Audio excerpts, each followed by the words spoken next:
Las cámaras ya no están en los techos, sino que están en los shelves. Wow. Y no es una, son tres. Entonces esas cámaras ya no están ahí para detener el robo, ¿no? Sino que están ahí como para entender tu comportamiento como consumidor.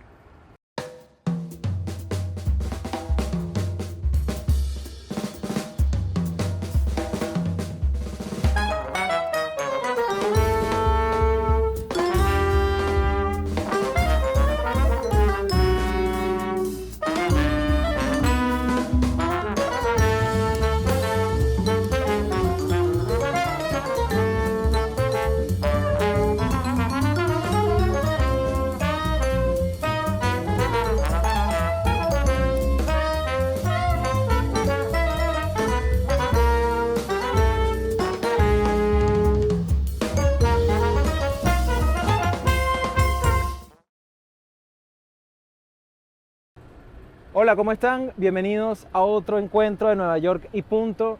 En nuestra dirección y coordinación audiovisual está Samir Maigua. Nuestra identidad gráfica y de diseño es de Mariana Bernardes. Yo soy Juan Luis Landaeta. Estamos en Brooklyn. Lo que está detrás de mí o de nuestras cabezas es Manhattan. Y hoy nos acompaña Camilo Salas. Cami. Hola, gracias por invitarme. No, gracias a ti por permitirnos invadir la azotea del edificio de al lado. O sea, es como parte de mi complejo habitacional igual. Esto es todo comunitario. Y es un poco patio también. Y es un poco un patio. De hecho era el patio durante la pandemia y aquí hacemos asado a veces y hemos hecho fiesta. Se puede. No le digan al landlord. Esta es una muy buena ocasión para mantener el secreto. Sí, no creo que hable español tampoco. Entonces estamos bien. Esto tiene subtítulos, inteligencia artificial, ¿no? Voy a tener que un poco también bajar mi acento chileno, ¿no? Para que me entiendan en casa. Podemos ralentizar la velocidad de reproducción también para que todas las palabras puedan ser articuladas debidamente. Diré todas las S's. A mí una de las cosas que más me fascina de estar acá es que, fíjate, nosotros por lo menos tenemos este proyecto de encuentros con personas de la cultura en español y te das cuenta que el español no es el español, son los españoles. Sí, sí, es verdad. Sí, pasa eso mucho como con las palabras, ¿no? Como que tenemos distintas palabras. Venezuela, por ejemplo, la guagua es un bus, para nosotros es un bebé. Y no sé, hay un montón. Pero eso es divertido, ¿no? Como que pese a que tenemos como un idioma unificado, es súper distinto. Y nadie nos entiende a los chilenos. Eso me he dado cuenta de que es un poco lo que sucede, lo común. Pero uno se traduce rápido. O sea, eso que acabas de decir, estás contando algo y dices una guagua, un bus o es... Sí, y también uno, bueno, como chileno, yo tuve que un poco aprender a hablar nuevamente español estando acá porque la gente de verdad no me entendía lo que decía. Y cuando estoy con amigos chilenos y hablamos como solo o slang chileno, es un caos. Nadie entiende si es ruso. Una vez estábamos en un bar y se acercó una chica y dijo, ¿qué están hablando ustedes? Ruso. Y nosotros le dijimos español. Y dijo, eso no es español, yo soy de Colombia. Dijo. Y me parece que no era. No estaban hablando colombiano en cualquier caso. Claro, no estábamos hablando colombiano. Estábamos hablando algo parecido al español. Sí, a mí me pasa contigo y con mis amigos de América Latina que rápido uno está haciendo el sinónimo dependiendo de la localidad Claro. para explicarse también. Claro, como ¿no? traduciendo en vivo. Claro. Sí. ¿Tú en qué año llegaste acá? Yo llegué el 2013, hace ya 13 años. Sí. Llegué.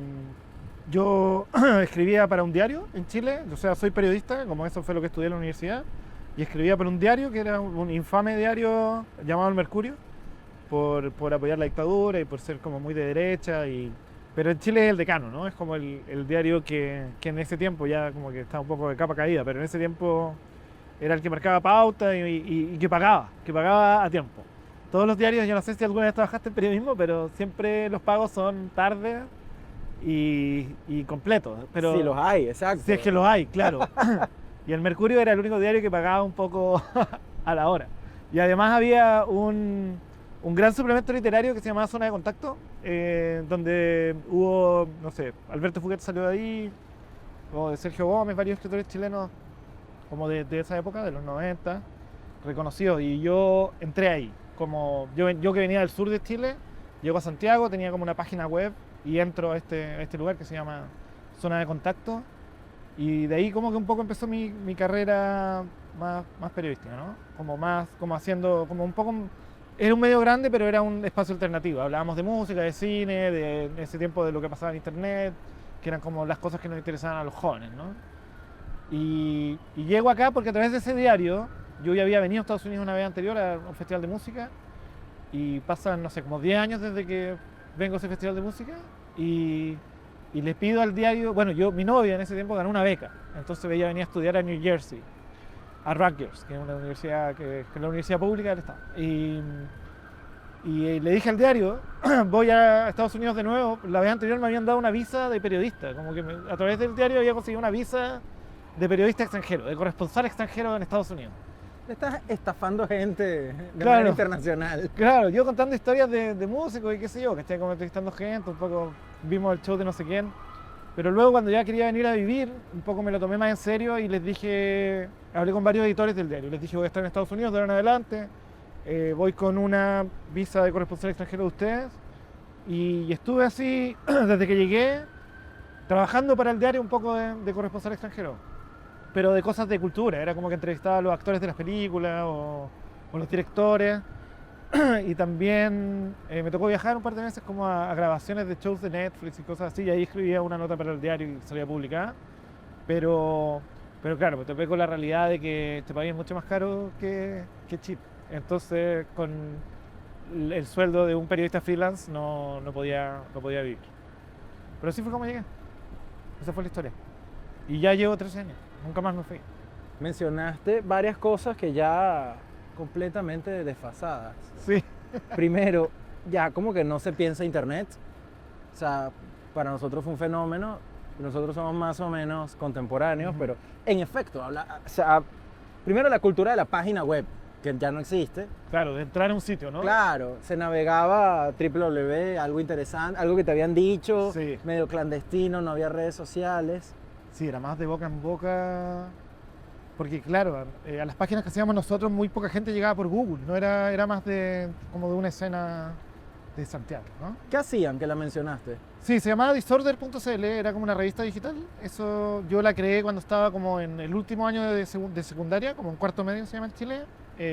Y entré a estudiar periodismo y un poco dije, voy a hacer como... Habían unos referentes en Chile, como había una página de cine, estaba la zona de contacto que aparecía en papel en el diario, pero que era básicamente hablaba como de cultura juvenil, no sé, como de música, de cine, no sé, yo por primera vez me enteré de Tarantino en la zona de contacto, ¿viste? Era como que un poco tenían una conexión más con Estados Unidos, con Europa y tenían acceso a cosas que nosotros no. Pero ya con la llegada de internet, el acceso era más fácil, pero ahí la diferencia era como un poco el gusto, ¿no? Era... ¿De qué música hablas? ¿De qué cine hablas? ¿No? ¿De qué escritores estás hablando? ¿A quién estás entrevistando? ¿Qué fiestas estás como promoviendo? Y de alguna forma nosotros creamos también una cierta comunidad donde nosotros hacíamos nuestras propias fiestas. La otra vez con un amigo nos acordamos que hicimos un festival de cortometrajes. Y estas como cosas que hacíamos a los 20 años sin ganar nada de dinero. De hecho perdíamos dinero, pero era un afán de conocer a otros creadores, ¿no? Y internet era parte importante de dar a conocer estas cosas. Entonces, claro, nosotros escribíamos de internet, escribíamos de Napster, escribíamos de se puede bajar música, o existe una forma de ver películas, ¿no? Pues, torrent, no sé. Ahora eso se da como por sentado. Sí, es muy inmediato, no tiene mérito la búsqueda en cualquier caso. Claro. ¿Y siempre pensaste en ser periodista? O, porque visto en retrospectiva, desde la actualidad, la fotografía y lo audiovisual también tiene una presencia importante en tu vida, pero en esta época tu manera de acercarte al mundo era a través de textos. Sí, eso era lo otro distinto, como que esto de hacer cosas audiovisuales es como un poco nuevo para mí, porque yo era un periodista que escribía, eso era lo que hacía, era como que escribía, entrevistaba con una grabadora y luego tenía que transcribirlo, porque ahora se puede transcribir con AI, pero antes no se podía. O uno le pagaba a alguien como para que transcribiera así por ti en la tarde, no sé. Y claro, era súper distinto. ¿Cuál era la pregunta? Disculpa. Que si siempre te habías visto escribiendo como periodista. Solamente. Sí, bueno, claro. Bueno, yo pero venía como de la periodista y no escritura. como escritor. Sí, como periodista, no como escritor, pero siempre muy lector, también como porque en Chile hubo una movida muy grande de literatura hecha en Chile y que de alguna forma tocaba como una tecla que no tocaba literatura anterior o que no era la misma que tocaba la literatura estadounidense, ¿no? Que era como que me imagino que tú también creciste con una gran influencia de este país, ¿no? Y lo que fue pasando con el tiempo es que el periodismo de alguna forma fue muriendo, ¿no? Y ahora solo queda el New York Times. Y en mi época, de hecho, cuando yo llegué aquí hace 13 años, existía Vice, que era como el gran medio independiente. Y logré trabajar ahí, que fue también un poco lo que de alguna forma, según yo, cimentó mi carrera. O sea, ningún trabajo que he tenido luego en este país probablemente no lo hubiese tenido si no hubiese estado en Vice por 2 años y medio. Y eso fue para mí bien choqueante, porque yo venía de hacer como un medio independiente chileno en internet y pasé a como a hacer un medio independiente en Estados Unidos, ¿no? Pero yo era el último pelo de la cola dentro de la organización. Yo era como un traductor, ¿cachai? Y después escribí, después viajé, no sé, hice un documental con ellos y otras cosas, pero yo era como bien junior dentro de la organización, nunca tuve mucho voto, mi voz. Y era una organización rara igual, pero eso es como quizás para otra conversación. Pero así es, ya, sí, entonces como que un poco se acaba el periodismo, ¿no? Muere el periodismo independiente, muere Vice, y yo personalmente dije que necesitaba como un poco pivotear mi carrera o mis aficiones, como la forma en que estaba ganando dinero también y qué quería hacer con mi vida, y empecé a hacer cosas más audiovisuales. Y el primer trabajo que conseguí como en eso fue con Doméstica, que era una página web de cursos online. Correcto. Sí, en un momento luego de la pandemia, porque ganaron mucho dinero, abrieron oficinas en todo el mundo. Y a mí me tocó ser parte de la oficina de Nueva York como por 2 años. Y que también quebró. Vice quebró, Doméstica quebró, como que todo un poco quiebra. Y de ahí hice como otro pivot, que fue entrar a estudiar una maestría, que lo hice hace 3 años. Terminé en diciembre pasado como una maestría en Bellas Artes en Hunter College, que es la universidad pública de Nueva York. Y eso, de alguna forma, que es algo que quería hacer hace mucho tiempo también, porque uno siempre, cuando escribe o cuando entrevista, también habla de otras personas, ¿no? Entonces, quería darme un tiempo para ver qué había dentro de mí y qué podía yo crear también, qué podía salir de mis aficiones, de mis gustos y de mis intereses. Y también muy político, ¿cachai? Estoy como un poco metido o sea, he investigado durante todos estos 3 años un tema específico que es la vigilancia y eso es bastante político, ¿no? Porque nos afecta a todos y tiene que ver con compañías, tiene que ver con políticas públicas de las ciudades y de los lugares y de la privacidad en general. Entonces eso me llevó a como hacer documentales ahora último y hace un tiempo estoy tomando fotos en la calle también, que es algo que tomé a través de amigos fotógrafos, como que me compré unas cámaras point and shoot y empecé a tomar fotos en la calle y llevo bastante tiempo, no sé, como 5 años en eso y es entretenido. Es como vivir la ciudad de cierta forma, es como verla con otro ojo, ¿no? Yo imagino que igual tu pintura y tu texto, tu escritura también se ve reinfluenciada por el día a día de esta ciudad que es tan intenso. Acabas de dar en el clavo porque justo esta ciudad es hiperestimulante, hiperestimulada e hiperregistrada. Exacto. Cuando tú te empezaste a guindar la cámara, que lo recuerdo hace unos años, está el punto de, bueno, ¿a qué voy a disparar? Uno no está consciente de que lo que está viviendo es la historia de su vida. Y tú has estado tomando fotos alrededor de los sitios que visitas, pero bueno, además donde estamos, Brooklyn, y no te das cuenta que esa pared que para ti es nada, que es la pared de la esquina, en 5 años va a ser otra pared de otra cosa, y quizás esta noche la ves en las noticias y dices, tomé una foto ahí esta mañana, ¿no? Claro.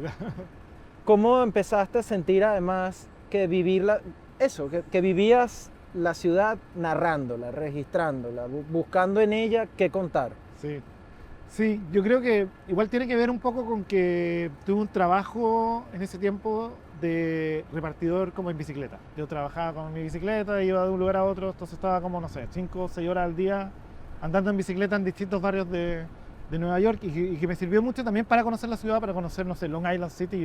Como que uno no va mucho, ¿no? Como que va a cosas específicas, va al MoMA PS1. Y además es gigante. Y es muy grande, muy claro. grande. Y más arriba está como, se pone más entretenido porque está como Astoria. Entonces como todos esos barrios los empecé a recorrer en bicicleta y un día dije que no puedo como que, aparte uno estando acá ve cosas todo el tiempo, o sea, la gente se viste de forma llamativa Fuimos al deli ahorita y vimos. claro, vimos unos minions. Es- O, o pasan cosas, no sé, o hay como un absurdo, es como que esta ciudad es absurda, ¿no? Y la gente no tiene mucho desparpajo, no sé, nadie se siente ridículo y eso se aprecia un poco. Entonces dije, no puedo estar como andando todo el día en la calle y no de alguna forma registrar esto. Y para hacerlo más, de alguna forma, aún más registro, empecé a tomar fotos con rollo, con film. Y eso es lo que hago, es como que tomo fotos con film. Y o sea, a veces con el teléfono, pero no, esas no son las que subo, ¿no? Como que un poco mi obra, no sé, o mi trabajo es como en film y un poco probablemente dejará de existir en 100 años porque el film se deshace, no sé. Pero claro, ahora uno igual trabaja con imágenes que son digitalizadas. Ahorita que mencionaste lo del desparpajo, por la situación que nos pasó en el Delhi, que es un píxel de lo Sí. que uno pasa aquí en una hora, yo creo que también ese desparpajo como de que no haya miedo a hacer el ridículo, es porque en el fondo quizás todos estamos haciendo el ridículo todo el rato. Claro. Lo tonto sería como tomarse súper en serio, pero tú hiciste un comentario porque estaban estas personas con las caras disfrazadas de animales, muy serios, pero además tenían un fotógrafo que, claro, el chiste era que era como el documentalista de Discovery Channel, ¿no? Sí. Que se rió un poco. Es como, claro, por supuesto que le estoy tomando foto a dos personas pintadas de tigre pagando una Coca-Cola o una galleta. Claro, ¿por qué no? Claro, es una excelente foto. Claro. Sí, y aparte los neoyorquinos reaccionan muy bien a las cámaras. Yo de alguna forma siento como que se sienten como halagados, ¿no? Como que les gusta que les presten atención. Es muy rara la gente que te dice como no, o como que te dice como mi privacidad y no sé qué. Aparte también un poco entré al mundo de hacer trabajo con vigilancia porque yo de alguna forma con mi cámara en la calle soy una cámara de vigilancia. ¿O no? Estoy como tomando fotos de cosas que probablemente tú no te des cuenta que te estoy tomando una foto. Y que esa es la idea también parece. Y entonces empecé como a preguntarme claro, yo ya soy una cámara de vigilancia, entonces cómo creo un sistema un poquito más ampliado, ¿no? O más grande. Y empecé también a investigar como el software que se usa y esas cosas y empecé finalmente a hablar con otros artistas que han trabajado con vigilancia, que han sido varios y durante mucho tiempo. Era un tema en los 90 bien grande, porque fue cuando empezaron a aparecer las cámaras y la gente un poco tomó el miedo, pero luego de las Torres Gemelas era necesario, ¿no? Era como que cambió el switch de todo el mundo, de cierta forma, era como necesitamos más vigilancia y ahora ya nos estamos dando vuelta estamos llegando a un momento en donde nuestras libertades ya están súper coartadas, o sea, en lugares privados como supermercados, yo fui a uno acá en el Upper West Side, en donde las cámaras ya no están en los techos, sino que están en los shelves. Wow. Y no es una, son tres. Entonces esas cámaras ya no están ahí para detener el robo, ¿no? Sino que están ahí como para entender tu comportamiento como consumidor. Y ese es un poco el problema. Porque luego va a haber como quizás algo como lo que sucede en China, donde hay como un ranking social Sí. y así. Y empieza como todo este estado totalitario medio de 1984, en donde estamos siendo constantemente vigilados y no queremos que pase eso. Entonces, mi teoría al respecto es que tenemos que un poco adueñarnos del lenguaje de la vigilancia y ocuparlo a nuestro favor, no sé, o aprender a usarlo, o entender cómo funciona, ¿no? Eso es lo que estamos haciendo básicamente. Bueno, porque además Black Mirror terminó siendo como un anuncio de todo lo que iba a pasar. Sí, De hecho, perdió algo de la magia de que fuese ficción y pasó a ser crónica. exacto. Y yo no sé, el otro día pensaba que hemos pasado por un montón de cambios en nuestras vidas. Yo no sé si qué otras generaciones han tenido tantos cambios, como que pasamos de escuchar radio, no sé, a ver televisión, a tener internet, a estar vigilados todo el tiempo, a que internet esté en todos lados y poder conectar todo esto en, claro, 40 años. Camilo, somos dos señores hablando del paso del tiempo Pero es loco. en una azotea de Brooklyn, Pero- en Bushwick, además, para mayores señas. Pero me entendido, ¿no? O sea, ¿qué va a pasar en los próximos 40 años? Eso también es un poco... O sea, ¿cómo vamos? O sea, yo el otro día, bueno, hice una película que era como mi tesis, en donde entrevisté a dos artistas que trabajan con vigilancia, uno de los 90 y uno de ahora. Y fui al festival, que era un festival en Barcelona, y fui un poco para conocer Barcelona y también porque era como primera vez que me invitan a un festival y estaba muy, muy feliz. O sea, no primera vez que me invitan, pero a uno en otro continente, y era como el estreno europeo. No sé. Que a nadie le importan estas cosas, pero claro. Qué buena etiqueta además, pues, Sí. el estreno europeo, durante la noche de mi premier, claro. Pues nadie le importan, pero como hablábamos antes, también quedan un poco la biografía de uno, de alguna Es forma. raro, todo es el Sí. framing, porque Sí. además las redes sociales te obligaron a autocomunicarte. Sí, ya registrar lo que hacen, ¿no? A dejar un poco un registro. Yo ahora veo mi canal de YouTube y veo videos que hice hace 25 años y es divertido verlos, ¿no? Eso es bueno. Sí, creo que recomiendo que la gente mantenga su Instagram y sus páginas de YouTube y si tienen una red social más antigua, como que lo piensen como un álbum de fotos o de videos, no sé. Es como un poco hacer registro de uno y después uno empieza a indagar en ese registro y encuentra cosas. ¿Y qué estaba hablando? No sé. Se me fue. Bueno, pero hay un índice como de adultez Ah, que es tener conciencia de que hay un pasado. O sea, hay algo anterior, ¿no? Hay algo previo, hubo un modo de hacer las cosas. Ahorita mencionabas lo de Instagram, yo me acuerdo de los hashtags. sí, Era un chiste. sí, Estamos en hashtag azotea sí, con hashtag Camilo, Sí. de hashtag Chile, hashtag primavera New York 2027, lo que fuera. sí. Era ridículo. Mira, me acordé de lo que te iba a decir. Era que en este screening, como mostré la película, hubo luego como un Q&A, como unas preguntas y respuestas al final. Y una señora como mayor, no sé, catalana, me preguntó un poco, bueno, fue como una conversación, pero terminamos yo y ella preguntándonos qué pasaría si hubiera una dictadura como las que tuvimos nosotros en nuestros países ahora, con todo este sistema de vigilancia. O sea, sería como, imagínate, sería como constante negación de libertad o seguimiento. Y el problema, claro, nunca fueron como las cámaras en sí, porque al final la tecnología es como tecnología, claro. O sea, nosotros no le echamos la culpa a las torres de celular Por lo que la gente dice. Claro, exacto. Pero con la inteligencia artificial es más fácil reconocerte, ¿no? Y el reconocimiento facial es como... Es simple, hay programas de código abierto que te permiten hacer reconocimiento facial, ¿no? Hay que entrenarlo y qué sé yo, o entregarle unas fotos para que un poco cree un perfil de alguien, pero es fácil. Entonces, todas estas tecnologías son súper fáciles de usar en un futuro donde nuestras libertades están siendo coartadas, ¿no? Imagínate como un Darth Vader que maneja el sistema centralizado de la ciudad de Nueva York. No, no me estoy imaginando a Darth Vader, ese es Mark Zuckerberg. Exacto. Pensé que de hecho estabas calmado ese día, porque pensé que le ibas a responder a la señora que ya estábamos en una dictadura así. No, yo como que un poco entendimos que estas como atrocidades que pasaban en el Sí, pasado, sí, sí. si las traemos al presente y le agregamos como esta capa de tecnología encima, es como probablemente el doble, ¿no? Estoy de acuerdo, creo que la deconstrucción no es política, sino totalitaria. Sí. Porque ahora voy a decir las grandes corporaciones, pero bueno, estas grandísimas empresas de tecnología exceden en su influencia, en su poder a cualquier país. Y en su capital también, ¿no? Tú tienes una cosa estética dentro de todo esto que estás comentando, que invitamos a la gente a verlo, que es lo clásico, ¿no? El cuadrito de colores, el rectángulo con coordenadas de lo que es tu cara, más o menos. Y me hiciste pensar, ahorita que lo decías, en ese momento en el que la gente subía fotos en Facebook de una forma un poco pasiva y de repente Facebook te empezó a sugerir los tags. Sí. Es decir, ya sabe qué personas están en la foto. ¿Los Exacto. quieres taguear? A ¿Te mí acuerdas eso- de ese momento? Claro. Fue choqueante, ¿no? Totalmente, Sí. porque además... Una aparecían fotos que ni te acordabas también. Ahí está. Sí. De hecho, ¿en cuántas fotos no está uno caminando sin conocer a alguien que está tomando la foto? Y Facebook sabe que tú estabas allí detrás de la foto de matrimonio, Sí, y tenía como un porcentaje de que era como accurate, ¿no? Era como bastante... Era uno atrás, como que ni uno se reconocía, pero claro, el contexto no decía así, era yo.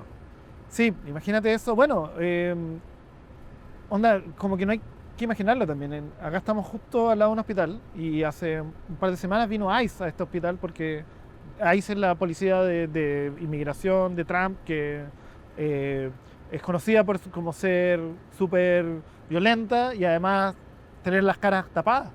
Los mismos policías de inmigración tapan sus caras O sea, como, ¿qué te dice eso, no? Es como, te es demasiado evidente. Y ellos tienen una aplicación en donde básicamente se toman una foto y saben si eres legal o no. Todo. ¿Cuál es tu estatus? Claro. Entonces, ya estamos como viviendo esto.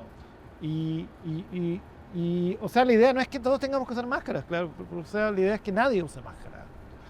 Pero bueno, ahí veremos cómo regular estas cosas. Yo creo que también es algo como cuando habláis de las corporaciones. El otro día veía como un podcast de un músico chileno que hablaba de que qué va a pasar en los próximos 40 años y él decía que ahora es cuando las corporaciones se unen y aparece como la corporación de Alien, ¿no? Como una gran corporación que tiene desde zapatos hasta naves espaciales, ¿no? ¿Ya es así? Ya es así, pero ahora van a haber 4 en el mundo. ¿Cachai? Como que va a ser mucho, mucho más grande. Y si esas 4 manejan los datos de todos nosotros, y los datos de compra, y no sé dónde vives, y cuánto ganas. Bueno, uno de pronto ya no se alarma por ello, o incluso en la balanza de riesgos no lo siente muy grave, pero es normal decir, necesito comprarme unos zapatos, meterte en la computadora y tener un app de zapatos. Eso no es una casualidad. Sí. Lo que te están escuchando. Y uno dice, bueno, pero que escucharán las estupideces que digo. Sí, para venderte, para localizarte, para saber cuáles son tus hábitos de consumo, cuándo entraste, cuándo saliste. Es Sí. extraño, ¿no? Es extraño, extrañísimo. sí, es extraño. Hay un artista norteamericano que se llama Trevor Paglen que trabaja un poco con vigilancia y toma fotos. También trabaja como que él piensa un poco en quién nos está mirando, ¿no? Y toma fotos de satélites que están en el espacio, que son satélites privados, que nadie sabe de quién son dueños, ¿no? Y él como que de alguna forma los localiza y esos son los satélites que se están vigilando. Y él, claro, tiene una frase respecto a esto, que justo ahora lo olvidé. Pero Muy volverá. bien. Bueno, como todas las frases. Todas las grandes honorables, frases. La dijo Bob Dylan y el Sí. Dalai Lama y el maestro Splinter. Sí, Hay un momento que vivimos juntos. Digo, tú estabas en Nueva York, yo también, y a los dos nos inquietaba, y está en el calendario de nuestras vidas, que quizás fue el catalizador más reciente de estas obsesiones, por un lado, de control o de registro de las vidas de los individuales, de los particulares, que fue la pandemia. exacto. Tú mencionaste el 11 de septiembre, ese fue como un granito primero, granito histórico, incluso a nivel de legislación se obligaron a tomar algunas medidas que antes no se tomaban en los aeropuertos, pero la pandemia para nosotros en Nueva York fue una reconfiguración de nuestra relación con la ciudad. Fue muy raro volver a... Yo nunca hasta ese momento había dejado de estar tanto tiempo sin estar en la ciudad que durante la cuarentena. O sea, estaba en la ciudad, pero tenía 3 meses metido en mi casa, en mi cuarto, ¿no? Sí. Dentro de todos estos cambios y todas estas avalanchas, ¿no sientes que todo se aceleró después de la pandemia? Sí, o sea, como que se detuvo. Incluyendo los medios. Sí, claro. O sea, todo se detuvo y después se aceleró un montón, ¿no? Como que, claro, las cosas que tenían que dejar de existir, dejaron de existir. Era como que, de verdad, fue como un poco como película de Marvel cuando desaparece la mitad del mundo, ¿no? Fue heavy la pandemia. Igual lo que me gustó de la pandemia acá es que son 2 cosas. O sea, por supuesto que fue horrible, murió un montón de gente y como una pandemia mundial está todo mal. Pero en esta ciudad en específico creo que sucedieron 2 cosas que son bastante importantes. Una fue las grandes protestas que hubo por George Floyd, que de alguna forma yo creo que reconfiguraron la política de muchas personas y por algo tenemos un alcalde socialista. Como que yo siento que todo viene un poco desde ahí, ¿no? Como que de que la gente se dio cuenta de los poderes fácticos y un poco salió a protestar, ¿no? Y las protestas acá en Estados Unidos son súper tranquilas, o sea, nadie tira una piedra y la gente no se toma la calle a veces, van por la vereda, no sé. Es como otro tipo de protesta, pero que hayan existido estaba bueno. Y lo otro, y que coincide con las protestas, era que como que legalizaron de facto tomar en la calle. ¿Te acuerdas o no? Como para que no mueran los bares, decidieron que ahora todos los bares eran to go. Entonces todo el mundo estaba protestando en la calle borracho durante un verano entero. Y sin trabajo, sin tener que ir al trabajo. Fue también como siento un poco como que se desinfló la ciudad, ¿no? Como que se relajó. Después volver también fue difícil, ¿no? Pero yo creo que la gran diferencia con otros lugares es que nunca nos prohibieron estar en nuestras casas. Yo siempre pude salir a la calle, ir al supermercado, ir a caminar.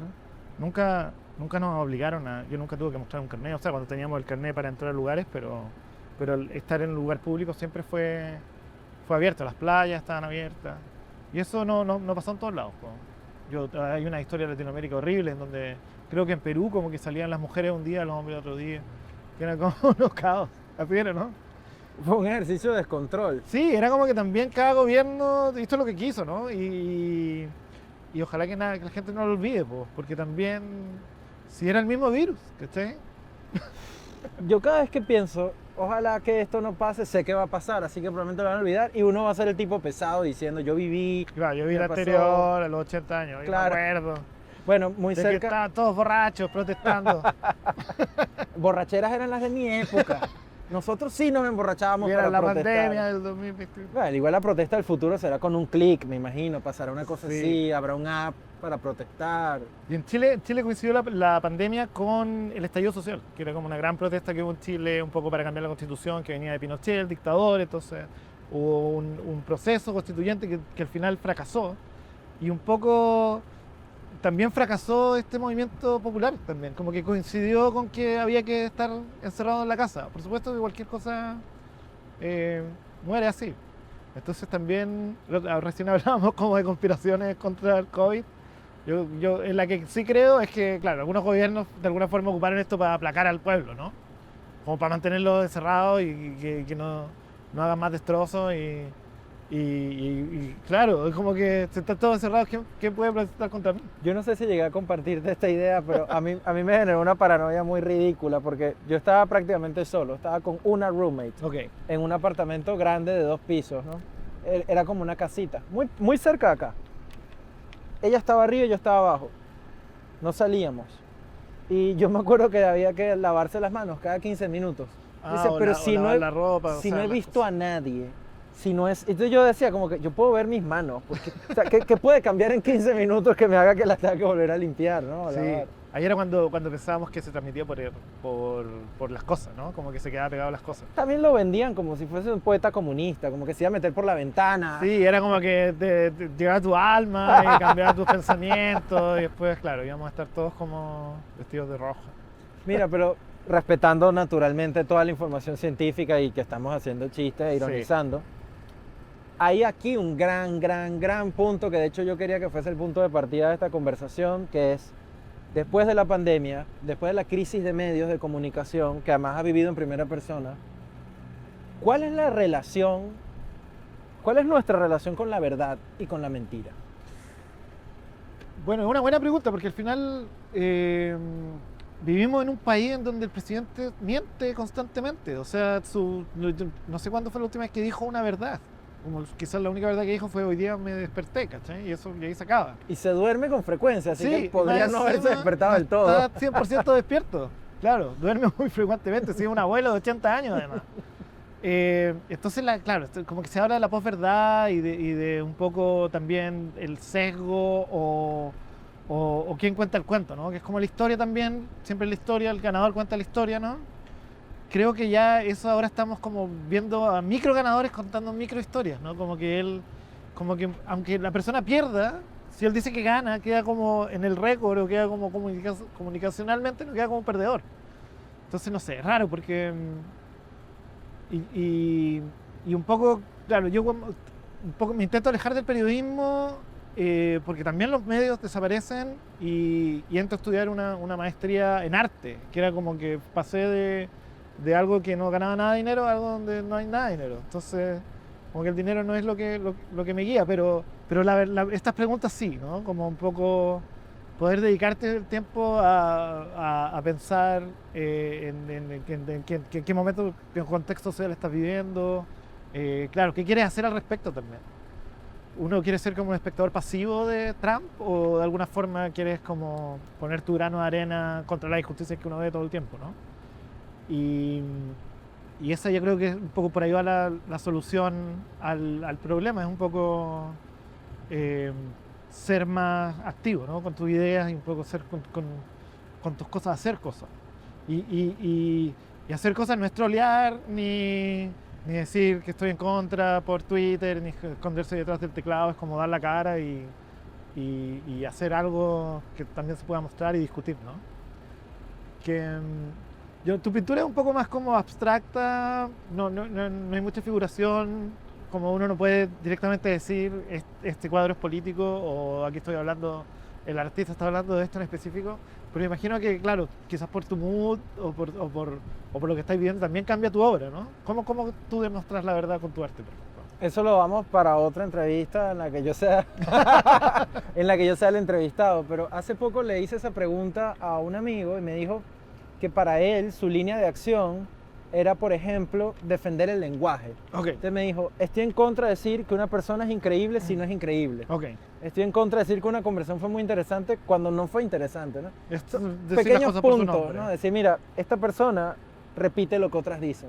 Y alguien tiene que decir que ese discurso, más allá de toda la inteligencia artificial, que una persona está repitiendo lo que otra dice, que quizás es algo que uno veía antes en las polémicas en prensa, ¿no? Que un articulista con elegancia, porque nunca se amenazaban, no tenían por qué, decía fulano miente y miente por esto. Pero si las dos opciones son válidas, si no hay criterios es imposible comunicarse, ¿no? Claro, es verdad. Sí, tienes razón. Bueno, me acuerdo, todavía hay muchas polémicas de columnistas, ¿no? Como que se escriben y al final, ¿quién tiene la verdad entre estas dos opciones? No sé, columnista A o columnista B. Yo creo que las dos pueden ser perfectamente 100% verdad o 100% mentira y ser igual válidas opiniones quizás, ¿no? Ahí cada uno tiene que como sopesarlas. Pero sí, quiero insistir con lo del lo de demostrar la verdad, porque es un buen ejercicio también dar a conocer tu punto de vista, ¿no? Como ser capaz de ponerte en una posición y argumentar en contra o investigar, ¿cachai? Quizá la parte de investigar es lo que falta más. Quizá eso, porque es re fácil dar opiniones, pero fundarlas y investigar y leer a otras personas también ayuda, ¿no? Como ampliar tu visión. Y que la contundencia digital no es la contundencia de la vida. Bueno, No. cada vez se lee más, incluso en personas bastante jóvenes. Te falta salir a la calle. Exacto. Estás en un entorno de tu algoritmo, que además ahora es como una atmósfera en sí.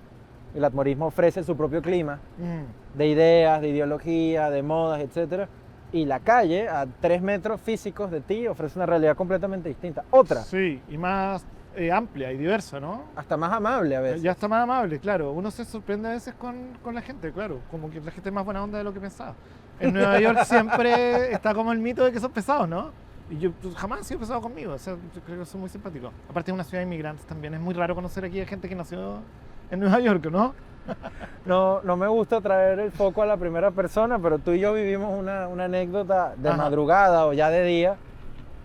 Justo un poco después de la cuarentena salimos. Para mí era una de las primeras veces que salía después de... Lo estaba redescubriendo, ¿no? A estar con un amigo a las 4 de la mañana caminando por el Village y nos regalaron pan, que aquí nadie regala nada nunca. Y había de hecho, dudamos como que es pan, nos están regalando, o sea, ¿qué pasa? Claro, como que quiere de verdad. Sí, pan y ya. Sí, pasó un tipo en un camión y andaba repartiendo pan y nosotros andábamos en bicicleta, yo con Manuela y contigo y tu novia, ¿no? Y también vimos un tipo disfrazado de robot. Sí. Todo a 2 minutos de distancia. Sí, a las 4 de la mañana, Sí. o la ciudad vacía, y después anduvimos en el metro, anduvimos en bicicleta dentro del Bicicleta, en la plataforma de West Ford. Sí. Uno de los grandes momentos Sí. de mi vida en Nueva York. metro. Muy bonito ese video. Sí. Sí, la gente me acuerdo que lo celebraba mucho. Lo celebraba mucho. Oye, también quiero como un poco agregar que yo siento que hay que tomarse las cosas como con humor y hay que ser un poco como irónico también a veces para poder sobrevivir o sea, estamos por segunda vez viviendo el peor presidente de este país. No sé. Peor que Bush, ¿no? Como que Bush era el más malo, ¿eh? Y ahora no, ahora tenemos uno peor 2 veces. Entonces, el humor y la ironía también, como la hermandad y el acercamiento es como súper útil. Y la idea de ver gente, como que pese a que yo era re con Putin cuando chico y un poco de alguna forma... ¿Re qué? Con Putin, que es como muy bueno, ¿Subtítulo? muy bueno para el computador. Ah, ok, está bien, está cerca. Sí, sí. Es que viniendo del presidente hablar de Recomputin, no sé si... Porque puede ser. No, y de alguna forma como que me gustaba la idea de poder conversar con gente al otro lado del mundo sin conocerlo y sin necesariamente verles la cara. Como que uno cuando envejece un poco lee estos artículos de vejez, ¿no? Como el New York Times, así como si quieres llegar a una buena vejez, estos son como los mejores consejos. Había uno que era de ver gente a la cara, pues, que es como la única forma en donde como que a nivel físico te sube el ánimo, ¿no? Como mentalmente también, conversar con gente que uno no conoce, que no necesariamente está de acuerdo, y escuchar y quizás tomar una foto sin que se den cuenta. Bueno, tú tienes una mirada muy particular, cada vez más tuya, y ya tienes una obra que uno puede ver y nota ese zoom in, pero yo creo que hay una cosa eterna. Primero, siempre decir que las cosas bien hechas le ganan al tiempo, ¿no? Lo que sea bien hecho. Uno puede ver una película hecha con unos recursos técnicos mínimos de hace 70 años y si está bien hecha se comunica con uno. Y segundo, el arte de narrar. Yo estaba, en estos días volví a esa cátedra que es Frank Sinatra Half a Coke de Gay Talese. Es impresionante. O sea, es un perfil de un tipo que el escritor en cuestión no consigue ver. Sí. Pero todo cierra con una escena de por qué alguien buscaría un cantante que hace al final del día, pues se monta en su carro y se va. Y así cierra el texto. Un Frank Sinatra coqueteando no, esperando que lo volteen a ver para que lo reconozcan. Ajá. Y con eso sonreír. Sí. Una historia muy bien contada. Me encontré con Gay Talese una vez en la calle. Y le dije, ¿tú eres Gay Talese? Y me dijo, sí. Oh, muchas gracias por reconocerme. Como que me imagino que hace muchos años que no lo reconocen. Y que aparte de haber sido una persona muy, muy famosa porque hizo un libro del sexo, ¿te acuerdas? Sí, cómo no. Y que le pagaron a tu prójimo. Exacto. Y le pagaron $1 millón en el año 70, que haber sido, pero bueno, 100 de ahora. Y de haber sido muy famoso. Era una persona muy famosa y ahora es un viejito que además fue como un poco cancelado por una vez le preguntaron cuál era su mujer periodista favorita y no supo responder. Claro. Entonces, porque es como de otra generación. Pero hablando de la verdad y la mentira, también tuvo una mini, semi. Ah, sí, con lo del motel, ¿no? Claro. Sí. Entonces, el cazador casado, ¿no? Le pasó algo que a un veterano no le podría pasar jamás. Claro, que lo engañó la Fante. Esencialmente. Sí. Que también es una gran historia. Que también es una buena historia, sí. Claro, ese libro yo lo leí, me acuerdo, y no tenía nada de malo. O sea, de hecho, como este agregado de que lo habían engañado estaba mejor y que la historia hasta era media falsa, no me produce nada ético. Porque aparte es un libro, ¿no? Como que también lo está intentando vender como por... ¿A quién le va a cambiar la vida porque el motel no te vigilaba? No te grababan. Esa era la historia, ¿no? Qué buena reflexión. A nadie le cambia la vida. Entonces está bien darse unas libertades a veces literarias, humorísticas, ¿no? Sí, yo intento, bueno, gracias por lo que dijiste de mi fotografía, yo como que últimamente me han publicado más fotos, como que también he intentado hacer un poco mi carrera más como de artista documentalista, como que hice durante el tiempo que estuve en la universidad, hice instalaciones y como unas performances que están grabadas y también procesé mis fotos como con sistemas de reconocimiento facial, como un poco para mezclar las dos cosas, pero las fotos en sí mismas como que de alguna forma han agarrado y me han invitado a algunas revistas como a mostrarlas y es difícil, yo creo que te debe pasar algo parecido porque como cuando la obra como que es tuya y es tan cercana y es constante, uno no ve, uno no alcanza a distinguir la mirada o las cosas que te llaman la atención, ¿no? Quizás con tiempo uno puede ya como ver todo en su conjunto y decir como que estos son mis temas.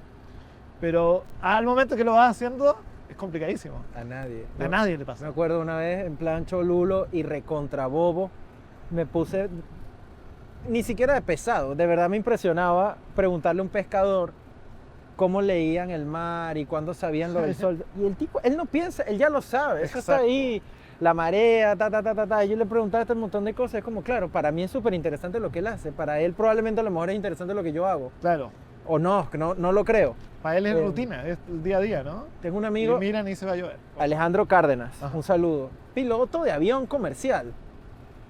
Tiene 500 vidas detrás de él, el tipo hace ejercicio, bueno, es su profesión, pues siempre tuvo esa vocación. Para mí eso es increíble, ¿no? Uno se equivoca con un párrafo, algo verosímil o no, pero bueno, nadie termina sin vida al final del día, ¿no? Exacto. Hasta ahora. Exacto, hasta ahora. Depende de la hora. Sí, no, es divertido.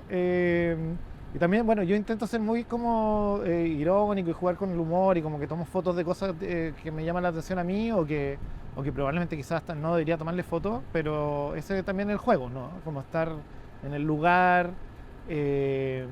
no sé, como llegar a un lugar y un poco apropiárselo, ¿no? Como que puedo estar en la fiesta más pituca del mundo y si veo a un viejo con los pantalones caídos, le voy a tomar una foto. Por no sé. supuesto. Y va a ser una foto de Camilo. Exacto, y no me importa que me echen. Y muchas veces yo tomo fotos y no me quedo a hablar con la persona, como que me voy.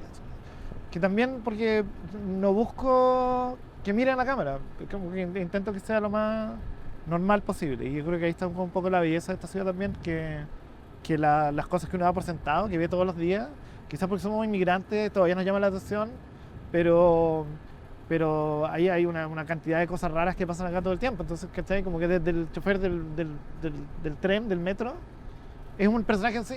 Y se viste de alguna forma y tiene unos ciertos rasgos, y ¿cachai? Es llamativo. Entonces no es difícil encontrar inspiración, creo. Mira, ya para cerrar, me hiciste recordar en una ilusión, esto lo he compartido con un común amigo, Antonio Díaz Oliva, que es que el capitán del metro a veces te hace pensar que detuvo el metro para que tú te montes. Sí, no le hice gracia. Es mentira todo, pero está mecanizado. Entonces tú sientes que es como un señor que es honorable, ¿no? Es un papá también, ¿no? Sí. Te está ayudando ahí. Sí, yo siento que la persona que maneja el metro no tiene idea de nada. Como que uno le dice, ¿para dónde va? No saben. Como que a veces no saben ni qué tren están manejando, ¿no? Porque habría de saberlo. Claro, exacto. Solo tienen que ser así. Gracias, muy raro. Cami. Bueno, excelente esta gracias por conversación la desde una invitación. azotea en Bushwick. En nuestra dirección y en toda la coordinación audiovisual y edición está Samir Maigua. Nuestra imagen gráfica y de diseño es de Mariana Bernardes. Yo soy Juan Luis Landaeta. Recuerden suscribirse a nuestro canal en YouTube y seguirnos en las redes sociales. En todo es @nuevayork y punto. Hasta la próxima.